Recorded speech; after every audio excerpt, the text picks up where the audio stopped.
श्री स्वामी समर्थ मित्रांनो, आज ना मला सोनलला दिलं एक मोठं सरप्राईज.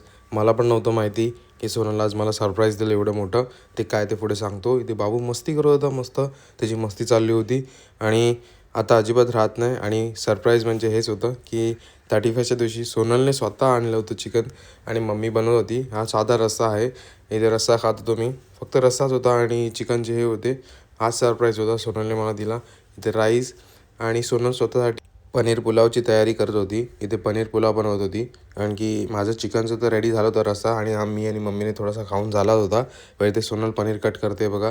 आणि चिकन मस्त झालं होतं, मजा आली चिकन खायला. आणि इथे बघा, इथे मी हे खात होतो, चिकन रस्सा होता आणि फ्राय पण होतं. इथे पनीरचा सोनलचा पनीर भात बनवला होता, पनीर पुलाव, आणि मी चिकन फ्राय पण खात होतो. आणि आज मजा आली एकदम. 31st एकदम जोरदार गेली.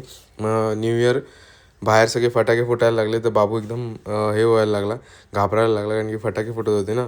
तर सर्वांना नवीन वर्षाच्या हार्दिक शुभेच्छा. 2026 सर्वांना चांगलं आणि समृद्धीचं जावं अशीच माझी इच्छा आहे. तर चला, बाय.